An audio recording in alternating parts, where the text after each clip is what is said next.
चाहे अमीर की बेटी हो चाहे गरीब की बेटी हो, जब आंगन में 8 वर्ष की हो जाती है, दोनों तरफ लाल लाल रिबन लगा के जब आंगन में चलती है तो कोयल की तरह कूकती है, वो आंगन मंदिर हो जाता है। थोड़ी बड़ी बेटी होती है, बेटी अपने पिता की सबसे बड़ी मित्र होती है। आज तक बेटी के और पिता के रिश्तों पर आप बोल ही नहीं सकते, निःशब्द है, कोई शब्द ही नहीं है, ऐसा रिश्ता नहीं हो। बेटी हर परिस्थिति में पिता का कल्याण चाहती। कई बार उसका पति उसके पिता को गाली भी देता है, ऐसी अवस्था में अपने सबसे प्रिय पति से भी लड़ जाती है। अभी बेटी 10-12 साल की होती है, तभी वो अलमारी की चाबी उसे पिता सौंप देते हैं। एक डायरी लेके पिता की अकाउंटेंट बन जाती है, कोषागार की रक्षक बन जाती। 200 रुपए माँ को दिया, 300 रुपए भैया को फीस के लिए दिया, इतना पैसा मजदूर को दिया, ये पैसे इनको, सब हिसाब किताब लिखती है। धीरे धीरे बेटी इतनी बड़ी हो जाती है, समझदार हो जाती है कि बाबूजी को कब सुबह का दवा देना है, कब शाम का दवा देना है, बाबूजी को दवा दिया गया है कि नहीं, पिताजी ने दवा लिया कि नहीं, पापा जी ने दवा लिया कि नहीं, ऐसी चिंता बेटी करने लगती है।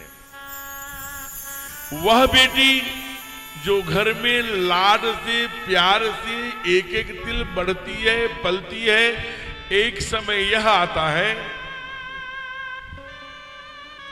एक प्रयोग मैं करा रहा हूं, मैं आपको बताऊं, इस पंडाल में बैठा हुआ सच्चाई के द्वारा श्री राम कथा हो रही, हनुमान जी महाराज सामने खड़े हैं, ऐसा बेटा हाथ खड़ा करे जो अपने बेडरूम में जाने से पहले 5 मिनट माता पिता का पैर दबाकर ही बेडरूम में जाता है। और माता, ध्यान देना हमारा पूरा प्रश्न, सर्विस में है, नौकरी में है, किसान है, मजदूर है, लेकिन वो हर परिस्थिति में अपने साथ माता पिता को रखा है और अपने बेडरूम में जाने से पहले 5 मिनट माता पिता का पैर ही दबाकर जाता है।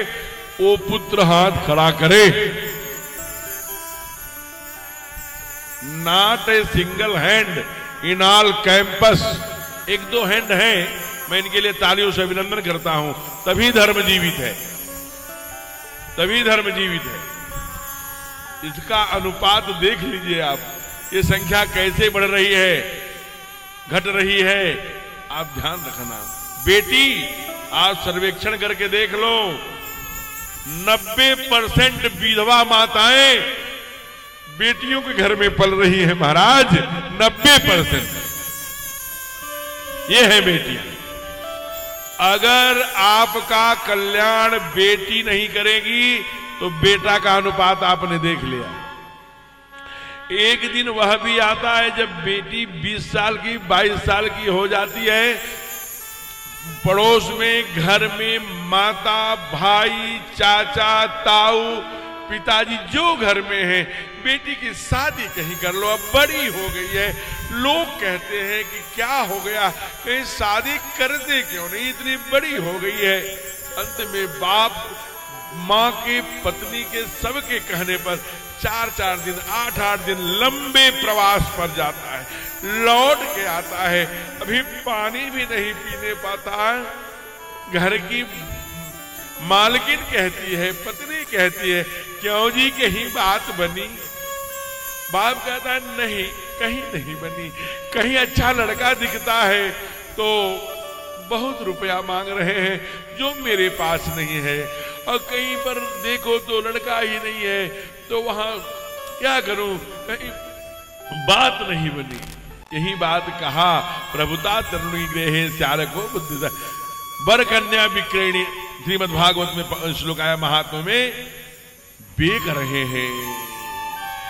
बेटी रोता है, बाप माँ रोती है, घर में एकदम जैसे शादी नहीं मातम जैसा वातावरण बन गया, कल बेटी बड़ी हो गई। क्यों भाई? ऐसी बेटी क्या कर रही है? पर्दे के पीछे खड़ी बेटी है, पर्दे के पीछे खड़ी बेटी भगवान से प्रार्थना करती है, लूला कैसा भी, काना काला गोरा जैसा भी हो, कहीं भगवान मेरी करा दो, बाबूजी का माताजी का टेंशन नहीं देखा जाता। इस प्रकार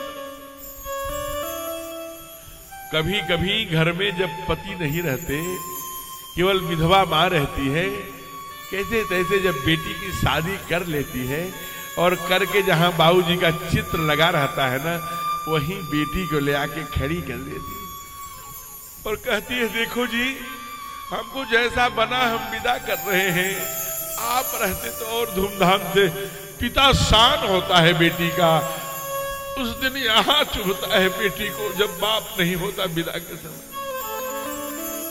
और जिन बेटियों के बाप होते हैं, जब वो विदा होने लगती है तो चारों तरफ अपने बाप को खोजती है, बाबूजी कहाँ गए, पापा जी कहाँ गए, कहाँ दिख नहीं रहे हैं।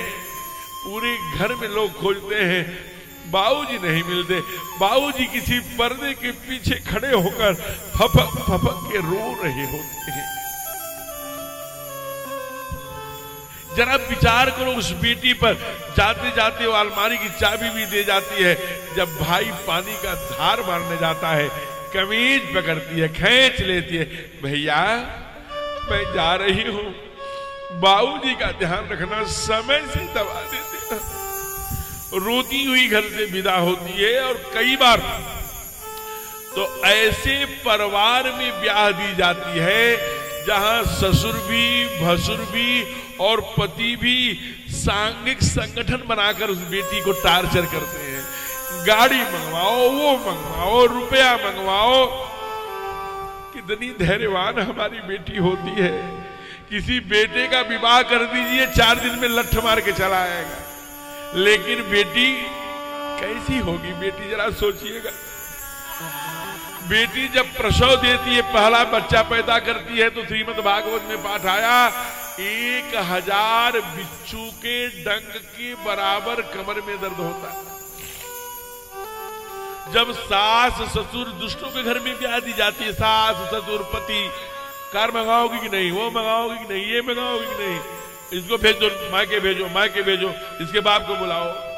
ऐसी अवस्था में वो बेटी अपना मस्तक ससुर के, भसुर के, पति के जूते पर नाक रगड़ती है, हमको मार लो, हमको टार्चर कर लो, मैं मर जाऊंगी, मेरे बाबूजी को कुछ मत कहना, बाबूजी सुनेंगे तो जिंदे वो मर जाएंगे। उन्होंने कर्ज मांग के किसी तरह से ये विवाह किया है, बहुत कर्ज है उनके ऊपर, बड़ी भावना। बेटी कितनी साहसी होती है, उसी घर में टार्चर होती रहती है, मार खाती है, संजोग से उसी समय बाप आ जाता है, इतना चेहरा बदल कर स्वागत करती है। बाप पूछता है, बेटी सब कुशल मंगल तो है ना? धन्य है वो। यत्र नारी पूजन्ते रमन्ते यत्र देवता। आप समझिए, बेटी पत्थर रख कर कहती है, हाँ बाबूजी बहुत बढ़िया है, और झूठा मुस्कुराती है, हंसती है, आपने तो मेरे भाग्य खोल दिए।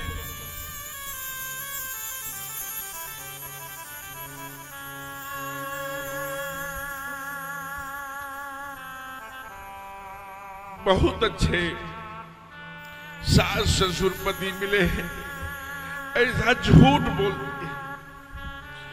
बेटी चाहे बूढ़ी हो जाए, बूढ़ी तो भी अगर घर पर फोन करेगी तो पहले पूछती है, मेरे बाबूजी कैसे हैं, मम्मा कैसी हैं।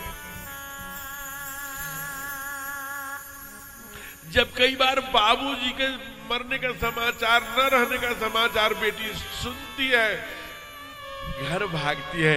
लेकिन जब घर पर जाती है तो बाबूजी कैसे अंगुली पकड़ के चलाते थे, इसी गेट से पछाड़ खा के गिर जाती है बाबूजी की, और अपना बचपन याद आ जाता है उसमें।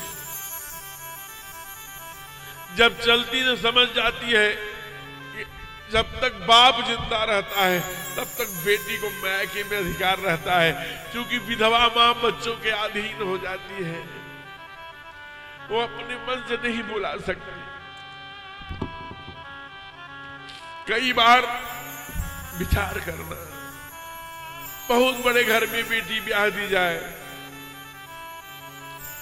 रुपया पैसा धन वैभव सब, लेकिन गरीब मां गरीब पिता ये सड़ी हुई जब नोट देते 20 की 10 की, बेटी वो मां के द्वारा दी गई 10 की नोट भी अपने पर्स में सजो के रखे।